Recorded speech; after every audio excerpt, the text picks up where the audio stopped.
Once, one of my favorite writers, Sir Fyodor Dostoevsky, said that if you want to keep a prisoner inside a prison, if you don't want the prisoner to leave the prison, then make sure that the prisoner doesn't know that he or she is inside a prison. Hello everyone, our today's topic is consumerism. Now, the reason I started with the quote of Dostoevsky is because that is what consumerism follows as well. A lot of people might think that consumerism is a good thing, but that is what the system wants you to believe. That is what the whole world wants you to believe.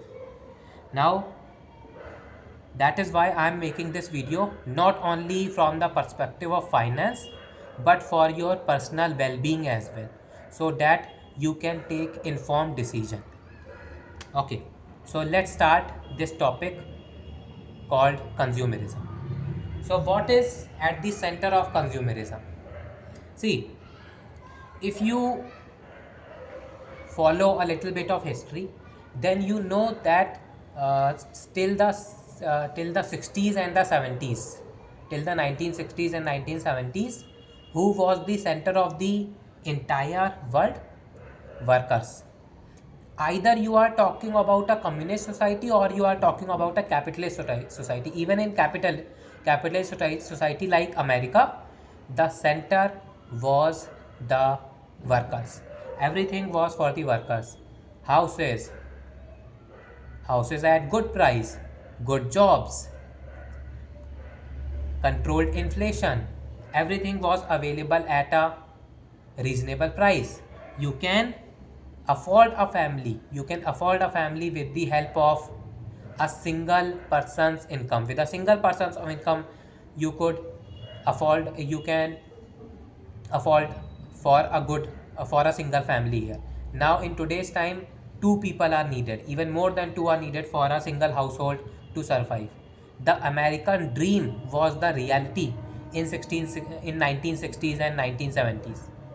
But from 1980s, in capitalist societies, what started to happen?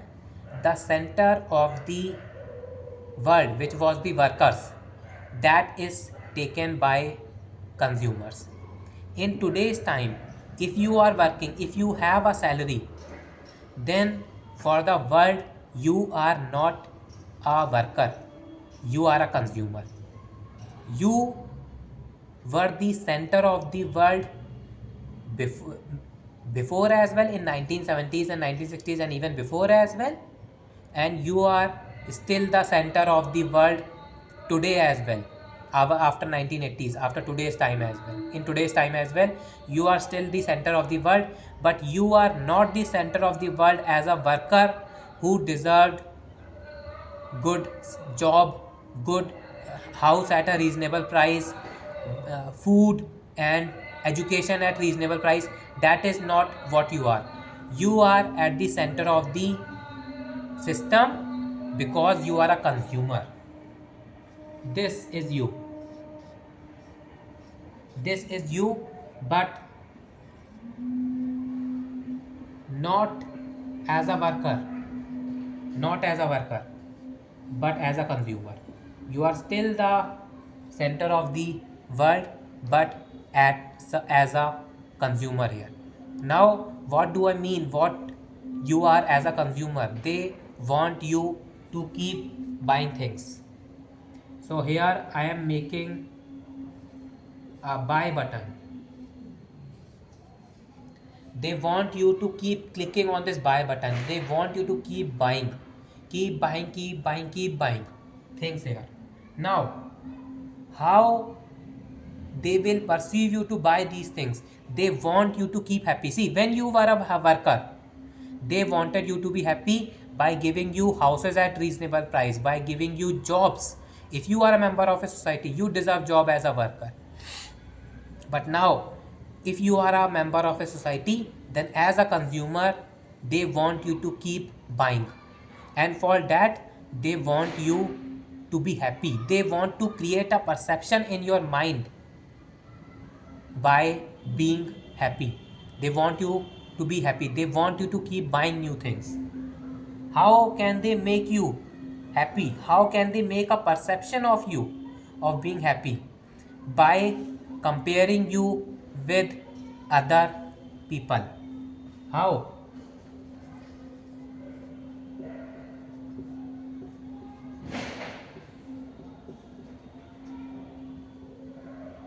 Social media. This is a very important thing in today's time. Social media. This creates a perception in your mind for you to be happy. How? The other people, let's say this is some other person. Let's say this is some other person. When this other person will buy something, when this other person will buy something, they will post. Let's say they buy a new car, let's say they buy a new house, they will post the image on the social media. They will see the image on the social media. You will receive that image, you will receive that information that they have purchased a new thing. Now what that will, this perception will create for you. If this is not a single person, let's say if these are hundreds and hundreds of people, if hundreds and hundreds of people are buying house, buying car, and they are posting it on social media, and you are watching that thing, what perception will create in your mind? In your mind the perception will be created that buying car is a happiness, buying food, buying a house, buying bigger house, buying more better house is a happiness. That is a perception that will be created in their mind. So you will buy as well. You will click on the buy button, you will buy a more bigger house, you will post on social media. By watching you, some other person will buy. See, a cycle is being generated here. Buying a more bigger house, more bigger house, more bigger house, more better car, more better car, more better clothes, more better clothes. Social media in today's time is one of a major factor for the increase of consumerism. Even though consumerism already started from 1980s and onwards, that time there were different kind of social circles, parties, events, get-togethers through which people know, but they were very limited because very limited people can join. But on social media there are millions and millions of people. All of those people can join and can see what is happening, so they want to buy as well. And either you are working or you are in debt, that doesn't matter to them. They will create different facilities for you. They will create credit card for you. They will create credit card for you. They want you to buy now and pay later. That is the kind of mechanisms they use as well, strategies they use as well. Buy now, pay later. That is one more thing. That is one more reason how these things happen. Okay, they create FOMO in your mind. They create FOMO in your mind. Something like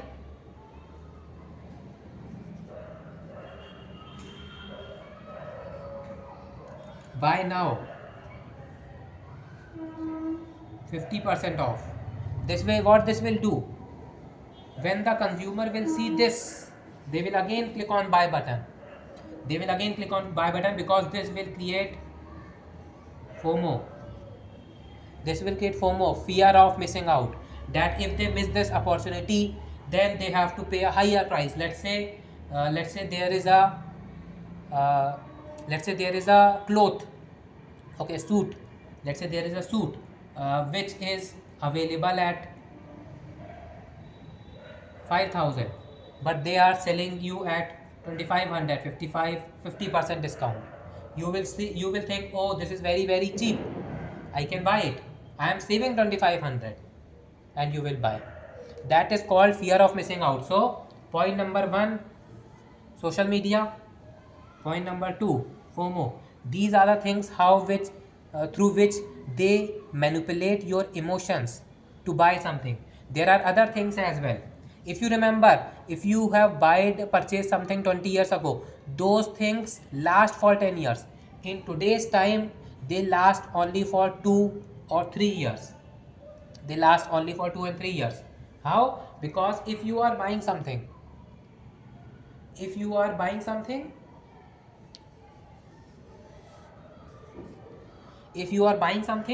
then there is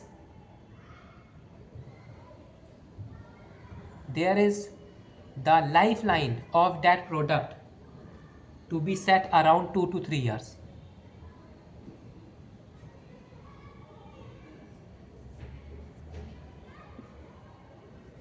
Product should last only 2 to 3 years. Product should last only for 2 to 3 years. Now what this will do, you have already purchased something, but they have intentionally you they have intentionally put the lifeline of the product to only last 2 to 3 years. What will happen? Because of this, you will again buy. So that is point number 3. Lifeline. Social media, FOMO, lifeline. See that if you are trying to see these patterns, that is how they are creating this kind of perception in your mind, like how they are manipulating your emotions to keep buying. Social media, fear of missing out, product should last only 2 to 3 years, like that.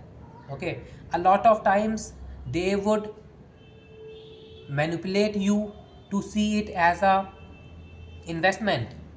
A lot of time they will tell you, oh okay, buy this property, this is real estate, and real estate will always be an investment. No, not every real estate is an investment. Okay, it is very important where that plot is available, what is the location of that plot, what could be the demand of that plot in the future. Not every real estate would be profitable. Let me say that thing very carefully here.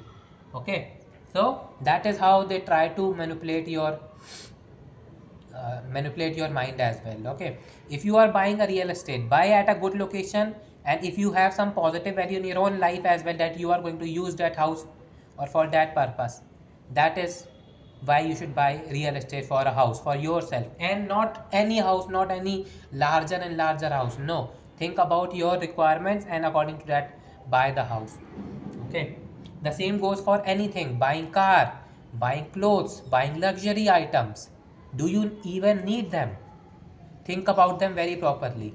Okay, from the moment you are born as a blank slate, and from the moment you are born, a lot of information has been filled up in your mind through internet, through social media, through these kind of things, that when you keep buying you become happy. No, buying is has nothing related with happiness here. Happiness comes from your expectation. Because I am telling you this problem, so let me tell you how to break this cycle. If you want to break this cycle, where should I draw? Okay, just 1 second. Okay, let me draw. Okay, let me draw here. So if you want to break this cycle, come out of this cycle, then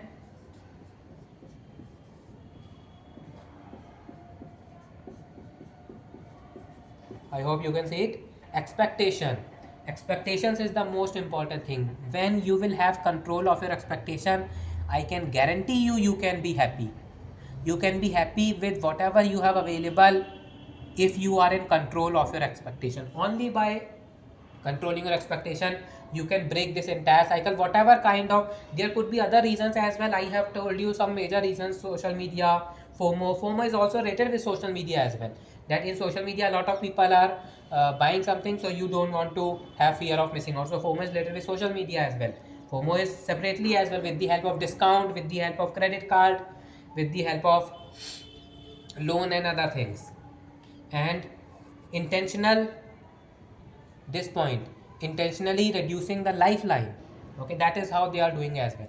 A lot of other reasons could be as well, but these are the major reasons. And how to break any of these reasons, how to break out of this cycle anyway? Expectations is the only way you can get out of this slavery called consumerism. Now I know I am using very strong words. I am using the words such as slavery for consumerism, but you have to understand one thing very properly, that there is very high level of manipulation happening in this world. That is very very true. Very high level of manipulation is happening in this world, and only by controlling your expectations you can really live a meaningful life. Have control of your expectations. Think about it very properly. I am not saying to live a life of a saint. That is not what I am saying, but I am saying to have control over your expectations. Once you have control over your expectation, then think rationally. Do you even need it? Is it really really helpful for you? Is it really really beneficial for you in your life? Not with comparison with other people, that whether other people have it or not. Okay, only think about yourself. Is it really really going to help, going to be bring some positive value in your life? Only after thinking about that properly, then make your decision to whether buy something or not buy something. That is my today's video on uh, un, a perfect form of slavery, which is called consumerism. Thank you for watching.